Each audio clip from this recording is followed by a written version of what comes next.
Sa ngalan samahan sana kog sa Espiritu Santo. Amen. Mga kaigsunan, kumusta? Maayong adlaw kaninyong tanan. Ako na sabi ng ubos ng alagaan si Brother Kenneth Bustamante ang mapambit kaninyo sa pipila ka mga iskutanan karong adlaw. Mohimo tag evaluation sa nitabong diskusyon o debate in the person of Brad Paul Alima, ang atoang head sa CCM o ang iyang kaatbang 70 Adventist mao si Edwin Garing. Now, tuguti ako sa pagpaambit sa kung pipila ka mga evaluation sa nahitabong debate gumikan kay adunay uway-uway nga mga komentaryo sa social media nga nanggawas karong panahon na. So, atong himuon mga binating kaigsunan ato ang inantigo nga pagpamalandong o refleksyon may tungod sa mga diskusyon. Kung bago pa lang ka sa atong YouTube channel, ayaw kalimot pag-subscribe na ini o i-share kini aron ubayo-bayo sa panghiyabtan sa ato ang video karong adlaw. Now, ang tema nga gisgutan nila ni Brad Paul Alimas Catholic o sa 70 Adventist mga kaigsunan mao kining nagkanayon. Resolved that the Roman Catholic Church was founded by Jesus in Jerusalem in 30 to 33 AD based on the Bible and secular references. So, daghan ang nakasaksi na apan side ko nakakita na mo sa video apan ato na kining evaluate before kita mohatag sa tong komentaryo mga igsuon. Una, nindot ang tema nga ilang diskutan, debatable ang tema mga binating kaigsuunan. So, ako nang unahon katong nahitabong kontrobersyal nga cross-examination. Then, sa takna nga si Brother Paul Alima ang nangutana ngadto sa negative side. O ang gigamit ni Brad Paul mao kining matawag na to mga kaigsuunan nga rule number 10. Gumikan kay gisita ni Brad Paul Alima ang gigamit nga referensya sa kaatbang niya nga si Edwin Garing. Now, ang paggamit ba ni Brad Paul Alima nahitakdo ba sa ilang rule? Ang pagsita ba ni Brad Paul Alima nahitakdo ba sa rule sa ila ang nga ilang gipirmahan? Akong tubag, nahitakdo. Tumikan kay nanakad sa rule number 10 nga ni atay kopya mga kaigsunan nga ang usa ka debater if ever diskumpyado siya sa usa ka reference nga gigamit or Bible translation mamahimo kining tan-awon igpabasa sa moderator og mao kini ang nahitabo. Atong nang i-play ang mga video sa mao nahitabo mga kaigsunan. Matod sa imong gibasa, kanusta natukod ang Roman Catholic Church? Matod sa imong gibasa.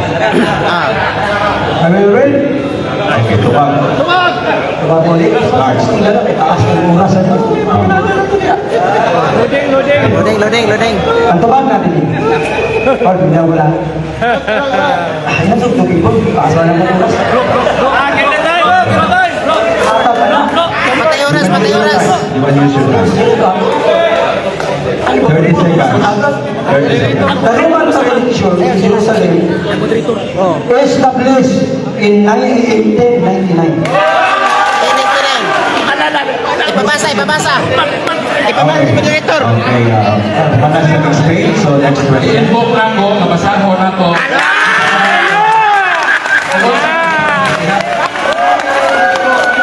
Alam. Tama mo. Wala rin pa lang.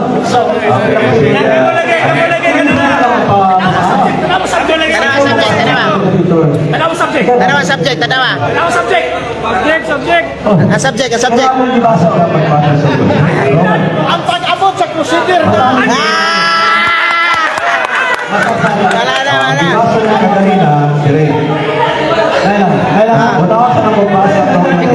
Picture. Okay, Roman Catholic Church, Jerusalem. Ayaw sa lagi.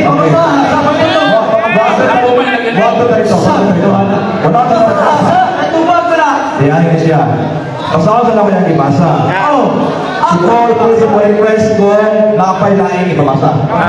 Okay. The Roman Catholic Church in Jerusalem established in 1099. During the first crusade was before.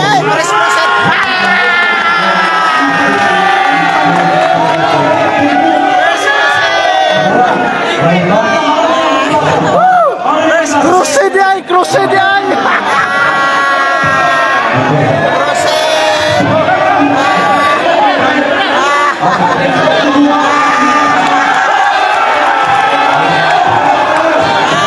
So, grabing bibuhag kayo. Kung nakabantay mo, grabe ka bibo kayo ang palibot. O kung matanawan ninyo, sakto ang gihimo ni Brad Paul, iyang gi-approach ang moderator, nga tanawon og hilingon ang referensya. Pero kung imo mabantayan, kabado ang mga 70 Adventist sa maong reference nga ilang gigamit. Naunsa may sulod sa mong reference? Ato nang hisgutan, ato nang tun-an ug ato nang ipadayag sa ato mga kaigsuunan. But sa dili pa nato tanaw ng reference nga ilang gigamit, natingata sa mga 70 Adventist nga mo claim silang nidaog sila gigamit ang references, ang referensya, but may numdum ta magsige sila saway sa Catholic, sa mga Catholic faith defenders kung safety nga no kuno mo gamit ang mga referensya.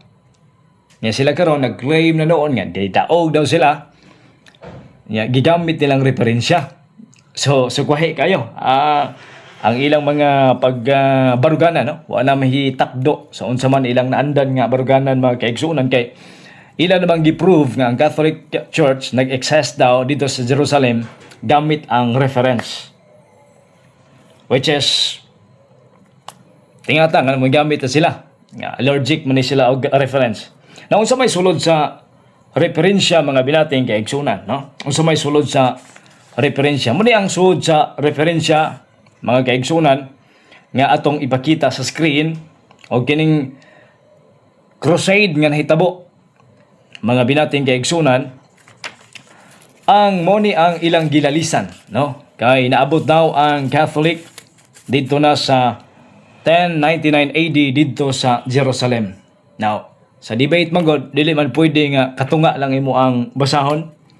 Anya katunga sa history lang imo ang tun-an kun dili kinatibukan mo man gyud sa Ginoo Mateo 16, Mateo 28:19 to 20 itudlo ang tanan. Dili kay ang itudlo kato lamang tipik sa kasaysayan, no? Ni pabor ba nila ang reference? Akong tubag wa mo pabor. Una, kamikan kay sa kasaysayan man god, di ka mulargog tan-aw lang dito sa 1099 AD. Kaya atras ni mo gamay. Ang kasaysayan nagsulti nga kining crusade nahitabo kinig kumikan kay 451 years nga na-occupied sa Islam ang Jerusalem. Pila ka tuig? 451 years. From 638 AD until 1099 AD nga naa sa reference nga gigamit nila. Now, bot pasabot kini di ang Jerusalem na ilog sa mga Islam. Mo hinungdan nga dunay Holy Crusade nga nahitabo o giilog nila pagbalik mga kaigsunan ang Jerusalem. Og ang referensya nga atong gituto karon mao kana ang referensya nga ato ang nadunggan nga ilang gilalisan o ang referensya nga gamit ang Encyclopedia Britannica. Na unsa may gisulti sa Britannica? Ang Britannica nagsulti. Ano tayo online karon? To ipakita ang online. Kung imong basahon ka na sa online, tanawan ng online nga basahon karon mga igsoon. Imong makitaan ka ng online nagkanayon nga kini ang gihimo nila ang pag-reclaim, pagkuha, pagbalik sa Jerusalem, human kining gipamunuan within 451 years ug nakuha kini pagbalik sa mga Kristiyano. Munang ang nasuwat sa referensya nga ilang gibasa, tipik kabahin sa kasaysayan nga naabot ang Roman Catholic 1099 AD kumikan kay niadtong 638 AD. Pinaagi sa ngilngig nga gihimo sa mga Islam na hipos og nakuha nila ang Jerusalem. Apan wa nagpapildi nagpabuntog ang mga Kristiyanos kumikan kay pag 1099 AD midaog sila og ilang nakuha pagbalik ang Jerusalem. Og muna ang kasaysayan. Wala kay maoy pagtuko dito. Kumikan kay ang kasaysayan nagsulti nga naa dito ang Christian, which is the Roman Catholic Church na dito unya na ilog kini sa Islam, unya hangtod nga nailog na sad kini sa Holy Crusade sa mga Kristiyano. Ug muna na sa Britannica ato ipakita. Una na diha, mga binating kaigsunan, pag-reclaim, pagkuha, pagbalik sa naiskutan nga Jerusalem, mga kaigsunan. So muna'y kinatibuk-an sa kasaysayan, nga wa nila humna. Pangutan na, midaog ba? Wa sila mudaog. Si debate, mga binating kaigsunan. Nga naman, kung ang Catholic Church wala pa sa 1099 AD, di malimot, nga musulti sila, ang gatuko daw, si Catholic Church, si Constantino. Ya, kung mahinumdum ta, si Constantino, 321 AD, muklaim sila si Constantino ang gatuko sa Catholic Church. Karon na saan, maingin po sila nga 1099 AD, miabot sa Jerusalem. Pero ang tinuod nga kasaysayan, naana, ang simbahang Katoliko, 33 AD, mga binating kaigsunan, o gani, sa 321 AD, ang usa ka emperor nga si Constantino mitugot nga mag-exhaust ang simbahan. O gani, mga kaigsunan, ang iyang inahan nga si Santa Helena mao ang nakakita sa cross sa atong Ginoo didto sa Jerusalem. Ang iyang inahan nga si Santa Helena nga santo sa atong simbahan. Therefore, naanay na nga santos, naanay Katoliko nitong panahon na. Apa nakapakyas lang kay wala nila humna o idetalye ang kasaysayan. Now, gagamit ni Brad Paul alima nga wa ginigar sa negative side kining The Voice of Prophecy Friendship Course PO Box 208 Cagayan de Oro City nga nagkanayon. Oo, Katoliko ang matuod nga iglesia. Kini may usa ka matuoran nga walay masinubtanon nga protestante bisan inunsa pa niya kamadasigon pagtuon sa Biblia. Og nakamatikod niini og magbaton sa dagway sa pagtahod sa kaugalingon. Ug kon siya magpatalinghog sa katarungan, mahimo nga mapruibahan pinaagi sa balang kasulatan nga tuod Katoliko ang matuod nga iglesia. Wa na nanigar. Mo nagpabilin ang kadaugan sa simbahan. Nga kini ang simbahan nga gitukod ni Kristo, kay ang kasaysayan nagsulti kung atong kumplituhon ug mituo na sab sila sa kasaysayan karon. Nakapait lang, umikan kay amigo ra sila, silang kaugalingon nga gusto o ilang basahon ng kasaysayan nga pabor sa ilang habig. Salamat, winaot nga nakahatag tag dugang edukasyon sa pagtulunan sa atong simbahan. Ilang buhay tang tanan, napapadayon tag mula hutay sa pagdipinsa sa pagtuo nagibilin sa atong Ginoo. Sa ngalan samahan, sa Anak ug sa Espiritu Santo. Amen.